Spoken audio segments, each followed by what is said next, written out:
Parce que encore une fois diffusion de fausses nouvelles de nature à jeter le discrédit sur les institutions, mais c'est large et c'est xam nga doo mënoo teg sa baaraam ci ay mbir quoi. Effectivement. Alors Aliou Sow ça me prend la tête. Aliou Sow ci li ñu jàll encore beneen sujet parce que beneen sujet aussi mu ngi fi muy mbiru dialogue bi et on a l'impression que mbir mi mu ngi bëgg a pëccoxoo déjà il y a 2 communiqués yi nga xam ne ni génn na celui de Yewwi Askan Wi qui disent que ñoom demuñu te diggaluñu kenn dem ca dialogue ba nestout communiqué bu taxawu Sénégal génn Khalifa Sall qui explique également que loolu waxtaane wuñu ko wala d'accord guñ ci biir Yewwi loolu est-ce que du firndeel ne que un peu ñu ngi dem ci implosion bu Yewwi Askan Wi.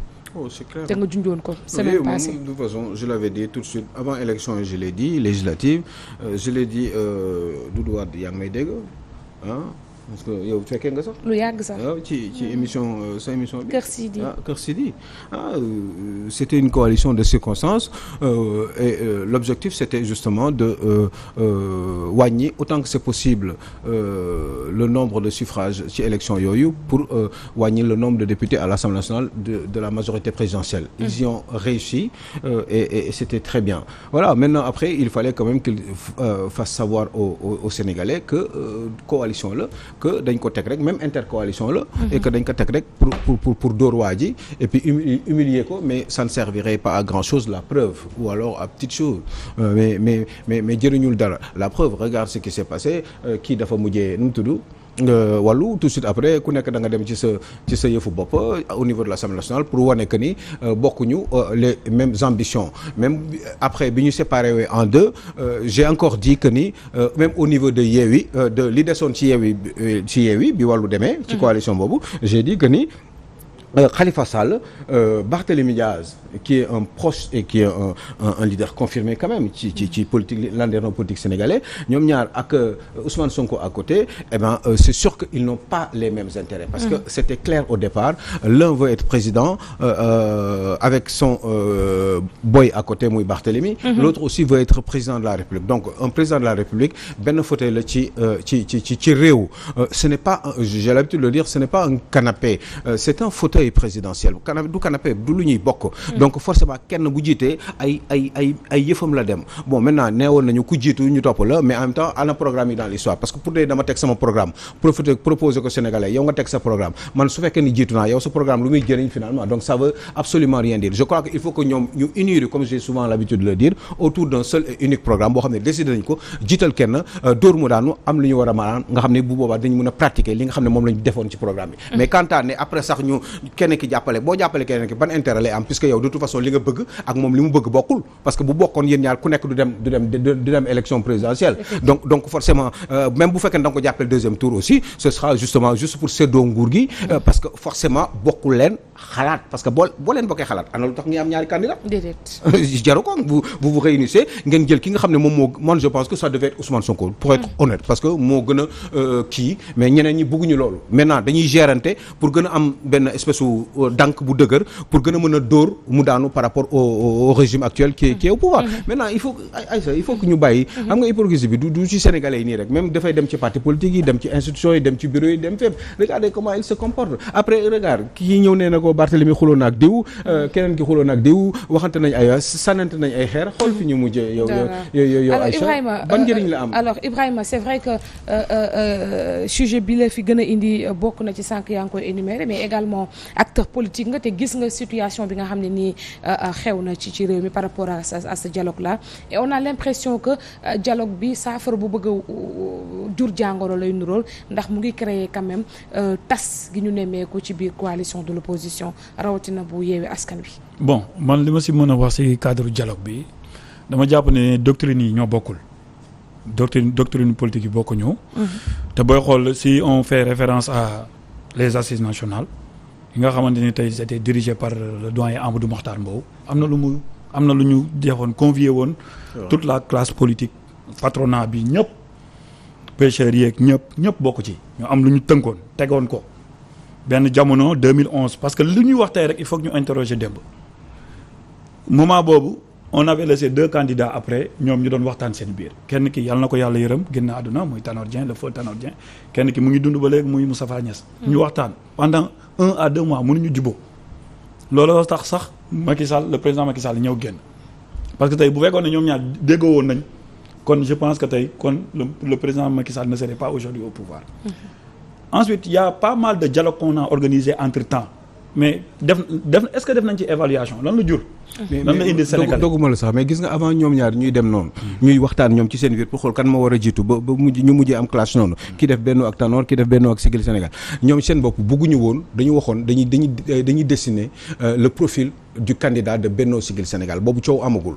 te bi ñu décidé loo bi ñu waxee bi ñu defee profil bi dañu ne profil bi dañu ne Macky Sall.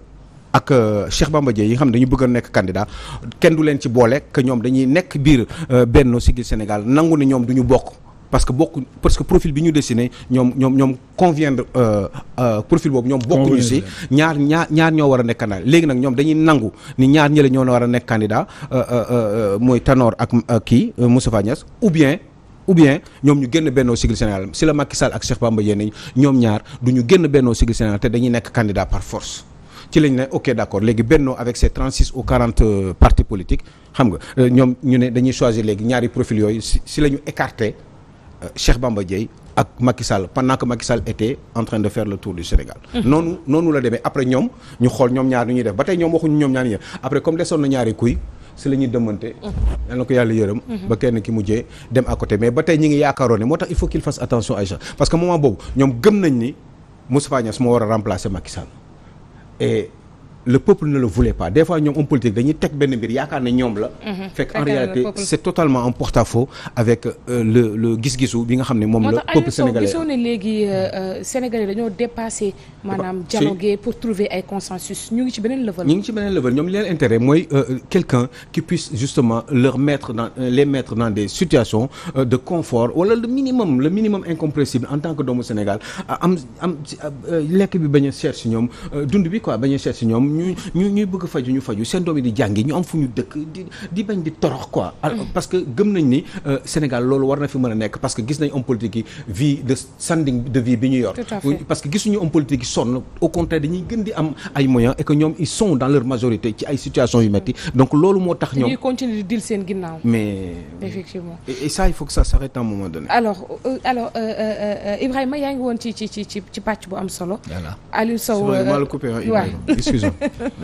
alors ci ba tey dialogue bi. di wax rek ne man je pense que pour pouvoir dialoguer d'abord dafa am ay préalables yi aujourd'hui tey je vois que yaa ngi bëgg a dialogue ak les Sénégalais wala les partis politiques mais je pense que tey le président Macky Sall ak aujourd'hui pour pouvoir dialoguer avec les gens d'abord da ngay apaiser mënoo bëgg a dialoguer ak nit ñi ba pare te situation bi am actuellement c'est très tendu. Parce que aujourd'hui vague d'arrestation yi c'est tellement corsé ba nga xamante ni tey doo comprendre lan la parce que chaque fois nit ñi ñu ngi man même moi qui vous parle aujourd'hui avant-hier rek j'ai été même appelé par la section de recherche si lan dama xëy ñu woo ma ne ma yaa ngi wax ak koo xam ne dañ koy wër ñu jox ma numéro bi ma woote ci ma ne leen numéro bi n'a jamais figuré sur mon portable dans mon répertoire pour wax ne à chaque fois intimidation bi dafa jéggi dayo léegi nag bu fekkee da nga bëgg a dialoguer askan bi wala da nga bëgg a dialoguer nit ñi sur quoi ngay dialoguer parce que tey yaa ngi nekkoon de 2012 jusqu'à yaa ngi egsi au terme nga ne da ngay dialoguer ci lan la ñuy dialoguer c'est-à-dire ak dialogue yi nga xam ne moo fi weesu ay 2016 yi ñu defoon yooyu dialogue yooyu lan la jur parce que tey aujourd'hui lépp lu ñuy def ci àdduna dafa war a am évaluation mais mënuñu di continuer à chaque fois di dire aux Sénégalais dialoguer sur quoi dialoguer pour l'intérêt suprême de la nation wala dialoguer pour le peuple sénégalais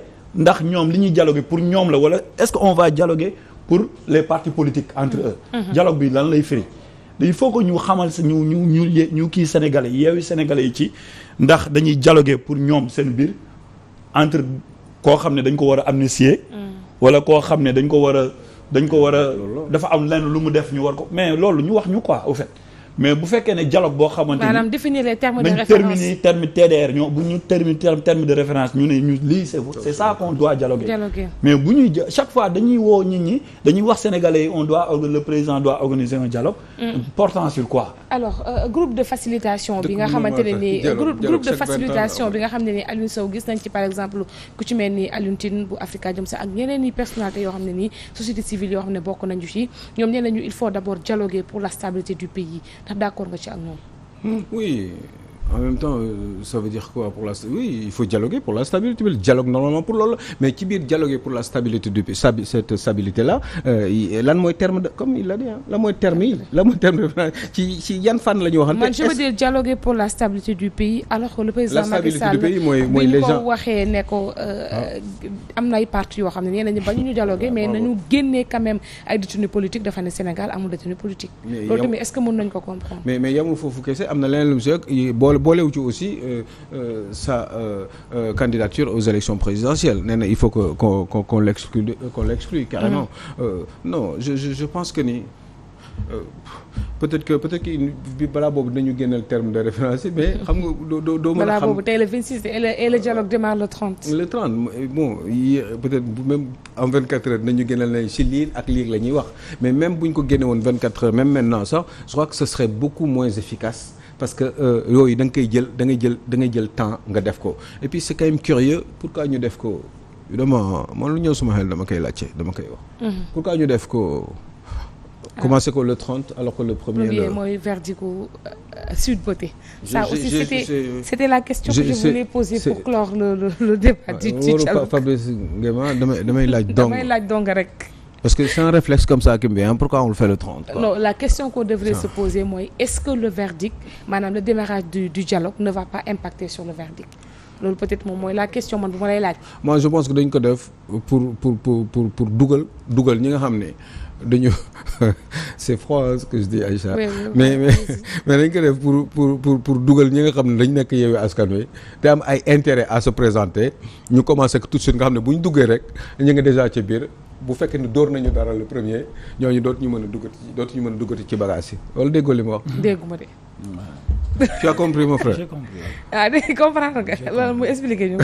Non bon au fait c'est aussi simple que ça. Ouais. Tey on voudrait comme tey dañu bëgg a dem procéder à un dialogue. Tey la majeure partie il veut convier tout le monde. Pour montrer à l'opinion nationale wala l'opinion internationale que il y a une seule personne qui se singularise quoi koo xam ne moom rek moom moo taxaw ne moom bëggul dialoguer bëggul def dara. Et puis moom bëggul maanaam. isolé ko quoi wan ne moom mooy problème mu Sénégal mais opposition bi ñëpp d'accord nañ ci dialogue bi man noonu laa ko gisee quoi en fait. Aliou Sow. noonu laa ko c'est ce que tu voulais dire. Oui, mais pour man tu as compris wala tu fais semblant. non je fais pas semblant. Non, c'est tellement évident. Écoutez, le 30 mbir mi di commencer après il y a le 31 mai benn jour après il y a le premier la ñuy décider. si le tribunal di joxe verdict bi. délibéré bi léegi ñi nga xam ne commencé nañ ba dugg bokk nañ ci dialogue bi xam nga ku commencé ba yegg ba ci biir. le 30 ba commencé nekk ci groupe bu dialogue bi te bokk ci Yewwi Askan Wi. bu boobaa. Il y a le 31 le premier bu amee une décision qui serait pas convenable politiquement par rapport ak Yewwi Askan Wi qu'est-ce qu'ils vont dire alors yaa ngi ci biir ba pare waaw yaa ngi commencé di dialogue de mënoo di dialogue di xuloo déedéet wala da nga naan donc chacun s'occupe de sa carotte. man maa ngi ci dialogue bi parce que dama bëgg ñu lijjanti ma l'essentiel comme ni ma ko waxee naa nekk candidat rek. mais entre-temps est-ce que. xam nga ko waxoon loolu kan. Khalifa Sall. Ouais. Parce que dialogue bi li ko si gën a intéressé mooy mu nekk candidat. moo ne man naa ko nekk rek. waaw loolu la wax de wala. naa ko nekk rek. waaw léegi bu nekkee candidat léegi le reste yoonam nekku ci. Ousmane Sonko lu mu dund yoonam nekku ci qu'est-ce qu'il va faire xanaa bu gagné mu def leneen. mais s'agissant de l'élection présidentielle également démb si Assemblée nationale le premier ministre Amadou Ba wax na ci loolu clair nee na que képp koo xamante ni bépp candidat boo xam ne sa candidature et conseil constitutionnel validé na ko di nga amal élection bu mucc ayib loolu aussi est-ce que du signe annonciateur ne que jàmm mën na am ci élection yu ñu jëm. waaw mais ñan lañuy kan la ñuy valider quand même. mais am na ñoo xam ne c'est sûr que yoon li mu ci wax kenn du leen valider. mooy Khalifa Sall bu ñu ko lijjantiwul duñ ko valider Ousmane Sonko bu ñu lijjantiwul problème am nii. duñ ko valider il sera pas candidat mais Karim Wade li ma xamul kay mooy lan moo nekk ci suuf lan lay lijjanti mais en principe théoriquement Karim Wade ne pourrait pas être candidat. est-ce que loolu parce que aussi bu ñu ko defalee Karim Wade moi je veux bien y a pas de problème mais en même temps aussi Karim Wade ne waxoon nañ ko ni condition bi mooy booy dellusiwaat fii il faut nga ñëw ak 138 milliards. bi ñuy dem aussi protocole bi de Doha kenn xamul lan lañ ci bind. sauf que waaw donc à part xaalis bi ñu ko wax parce que loolu si Mimi Touré moo ko mës a wax comme elle était dans le débat dans l'affaire donc forcément bu ko waxee c'est parce que dëgg la nee na buy ñëw nañ daal 130 milliards. te waxu ko je ne pense pas que qu'elle l'ait dit de manière anodine. wax na ko parce que dafa am lu mu am léegi nag protocole bi lan moo si nekk est-ce que dafa waroon dem pour toog foofu pour continuer à purger sa peine comme je l'avais pensé parce que j'avais toujours dit que Karim Wade était victime d'un déferment dañ kaso la rek dañ ko jël quoi day mel ni ñu jël la. voilà yóbbu la ci benn prison ouverte quoi da ngay nekk en prison. mais mesure exceptionnelle la quoi bàyyi la ci réew ma nga toog foofu mais kaso nga nekk. parce que man musuma comprendre Karim Wade pourquoi musul jógee Doha dem doxantu ba France. waaw ça aussi c'est une question alors que papa mu ngi foofu. xam nga loolu kiiwul. est-ce que déplacé wuñ ko rek pour yóbbu ko foofu. et puis surtout que c'est le procureur général de Qatar. moo ko jël si dans un avion dans un jet privé tard dans la nuit il est resté 4-5 heures de temps normalement prison la waroon jóge dem directement Qatar